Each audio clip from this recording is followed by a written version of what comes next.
নমস্কার বন্ধুরা, আমি সুমিতা মণ্ডল, আপনাদের কিং সুমিতা। আজকে নিয়ে এসেছি আবার নতুন একটা ভিডিও।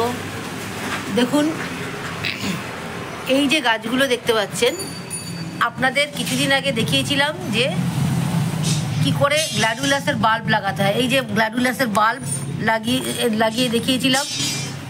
এই যে ছোট চারা হয়েছে, তারপরে আস্তে বড় হয়েছে, আরেকটু বড় হয়েছে, এখন বেশ বড় হয়ে গেছে। এখন এই চারাগুলোকে রিপোর্ট না করে, এগুলোকে আমি বড় জায়গায় না দিলে, বড় পটে না দিলে এবং খাবার দাবার বেশি না দিলে এই গাছ ফুল ফোটাবে না। সেই জন্য আমি কি করব, এগুলোকে আবার রিপোর্ট করব বড় জায়গায়। এর জন্য আমি নিয়েছি এরকম একটা পট। দেখুন, এরকম ছড়ানো পট। পটটাকে আমি ফুটো করে নিয়েছি, অনেকগুলো ফুটো করে নিয়েছি, এবং সেগুলোকে 3 লেয়ার ড্রেনেজ সিস্টেম আপনাদের আমি জানিয়েছি। যারা জানেন না তারা আরেকবার জেনে নিন। এই 3 লেয়ার ড্রেনেজ সিস্টেম যারা জানেন তারা স্কিপ করে যাবেন, আর যারা 3 লেয়ার ড্রেনেজ সিস্টেমে এই যে দেখুন, এই প্রথমে আমি টপ ভাঙা দিয়েছি, তারপরে এর উপরে দিয়েছি এই যে স্টোন চিপ, তারপরে দিয়ে দিয়েছি বালি 1 লেয়ার। এই 3 লেয়ার ড্রেনেজ সিস্টেম হয়ে গেল। এইবার এরপরে মাটি দেবো। এই মাটিটা আমি কি করে তৈরি করব, মাটিটা একটা স্পেশাল মাটি তৈরি করতে হবে। এটার মধ্যে আমি 40% দিয়েছি গার্ডেন সয়েল। একটু এর মধ্যে থেকে মোটা মোটা মাটিগুলো একটু বেছে নেবেন, যাতে শিকড় বেরোতে অসুবিধা না হয়। মোটা মাটিগুলো আমি একটু বেছে নিলাম। আপনারা মাটিটাকে বালি চালনি দিয়ে চেলে নিতে পারেন, না নিলেও কোনো অসুবিধা নেই। মোটা দানাগুলো ফেলে দিলেই হবে, খুব একটা অসুবিধা হয় না। 40% নিয়ে নিয়েছি গার্ডেন সয়েল, আর এই 40% নিলাম হচ্ছে ভার্মি কম্পোস্ট। 10% নেব বালি। যেহেতু গার্ডেন সয়েল, এতে বালির ভাগটা কম থাকে, সেই জন্য 10% বালি নিয়ে নিলাম। আর 10% নিচ্ছি আমি আমার মিক্সড সার, যার মধ্যে আছে আপনার বোন ডাস্ট, হর্ন ডাস্ট, স্টেরামিল, নিম খোল, সর্ষের খোল, সমস্ত কিছু মিশিয়ে একটা ডাস্ট তৈরি হয়, সেই মিক্সড সার। সেটা নিয়ে এবার এটা এর সাথে 2 চামচ সাফ ফাঙ্গিসাইড, কেননা মাটির সাথে ফাঙ্গাস ধরার চান্স থাকে। আর দিতে হবে ফিউরাডন, যেগুলো থেকে কীটনাশক, মাটির মধ্যে যে কীটগুলো থাকে সেগুলো মরার জন্য। স্টেরামিলটা খুব কিন্তু ভালো একটা সার। আপনারা এই যে মিক্স সারটা, আমি যে মিক্স সারটা বানাই, এই মিক্স সারটা দিলে আর কোনো সারের প্রয়োজন পড়ে না। এখন এই ছোটো পট থেকে বড় পটে দিলেই দেখবেন মাসখানেকের মধ্যে ফুল আসবে। তাহলে আমি কি করে এটাকে লাগাবো, এবারে আমি মাটি মিক্সচার হয়ে গেছে।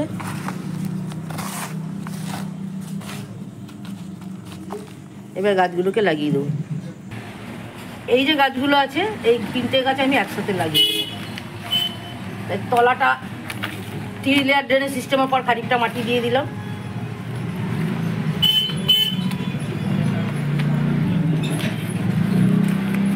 এবার আপনারা এটাকে, ওই মাটিটা যেটা রয়েছে ওর মধ্যে কিন্তু শিকড় রয়েছে, মাটিটাকে ইনট্যাক্ট রাখার চেষ্টা করবেন। এই দেখুন, রুট বাউন্ড হয়ে গেছে। এই রুট বাউন্ড হয়ে গেছে বলে গাছগুলো আর বাড়ছে না। এখন যেই দিয়ে দেবো, এগুলো গাছগুলো বাড়তে শুরু করবে। আর একটু মাটি লাগবে।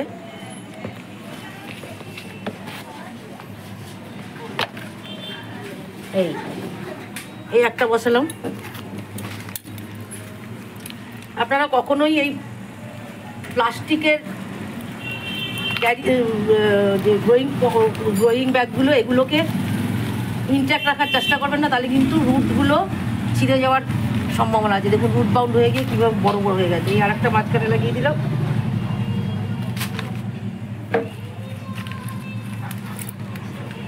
দেখুন, কাঁচি দিয়ে কেটে নিচ্ছি। প্রত্যেকটা রুট বাউন্ড হয়েছে।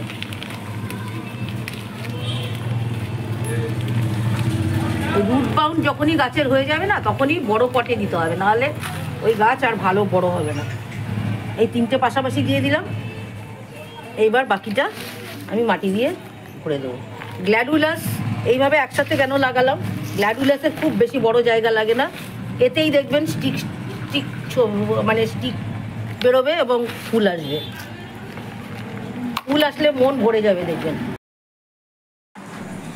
এবার এগুলো, এই গাছগুলোকে পুরো মাটি দিয়ে একদম ঠেসে দিলাম। আর মাটি সবসময় ঠেসে ঠেসে দেবেন, যাতে ভেতরে কোনো এয়ার পকেট না থাকে। এয়ার পকেট থাকলে কিন্তু গাছ রুট রট হয়ে যাওয়ার চান্স থাকে। এইবার কি করব, যথারীতি আমি যেরকম আপনাদের বলি যে সমস্ত গাছ লাগানোর সময় বলি, যে কোনো গাছ লাগানোর পরে একদম পুরো জল ভর্তি করে দেবেন।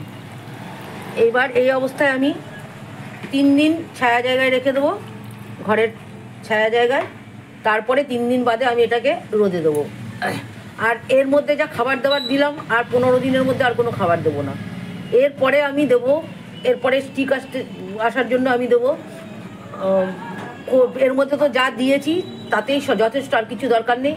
আর এরপরে দেবো আমি 0050 বা পটাশ দিলেই একদম খাবার তৈরি হয়ে যাবে, আর গাছ তৈরি হয়ে যাবে, আর স্টিক আসবে। স্টিক আসলে পরেই ফুল আসবে। হ্যাঁ, তারপরে এর পোকামাকড় খুব একটা বেশি হয় না। তাও আপনারা যখন অন্যান্য গাছে আমি বলি কাকা থিটা এইসব ফসমাইট যে সমস্ত দেবেন, তখন এই সমস্ত গাছে সব গাছেই একসাথে স্প্রে করবেন, তাহলে দেখবেন গাছ ভালো থাকবে। আর ফাঙ্গিসাইড দেবেন 15 দিন অন্তর অন্তর, সাফ বা অন্যান্য যে ফাঙ্গিসাইডগুলো আছে সেগুলো আপনারা দিয়ে।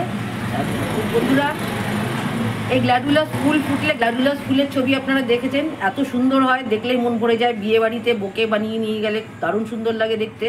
শীত পড়েছে, শীতের মরশুমি ফুল করুন আপনারা ভালো। তবে যারা মরশুমি ফুল করছেন তাদেরকে বলবো, যারা অলরেডি আবহাওয়া দপ্তর একটা সতর্কবার্তা দিয়েছে, আজ থেকে 3 দিন হালকা বা ভারী পরিমাণে বৃষ্টি হবে। অলরেডি সকাল থেকে বৃষ্টি পড়া শুরু করেছে, তাই যারা অলরেডি গাছে কুড়ি এসে গেছে তারা অবশ্যই গাছকে শেডের তলায় দিন, বা শেড না থাকলে যদি সবুজ নেট থাকে সেই নেট দিয়ে দিন।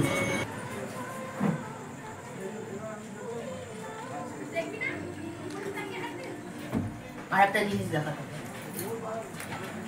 এই গাছগুলো কিন্তু হেলে যাওয়ার চান্স বেশি থাকে।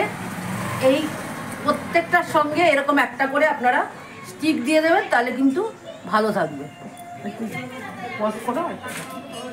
এরকম স্টিক কিনতে পাওয়া যায়, বাঁশের স্টিক, বা না পেলে দশকর্মার দোকানে পাটকাঠি পাওয়া যায়, সেটাও দিয়ে দিতে পারে।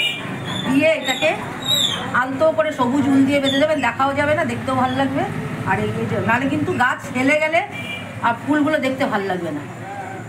হ্যাঁ, সুন্দর করে বেঁধে দেবেন।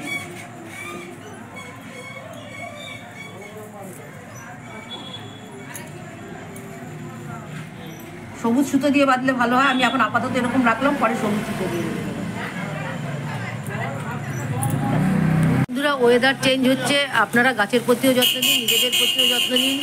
সর্দি কাশি জ্বর তো লেগেই আছে ঘরে ঘরে। নিজেরা ভালো থাকুন, সবুজে থাকুন, আপনারা গাছপালা করুন, মেতে আনন্দে মাতুন। পিকনিকের টাইম আসছে সামনে, সবাই সুস্থ থাকুন, ভালো থাকুন, নমস্কার।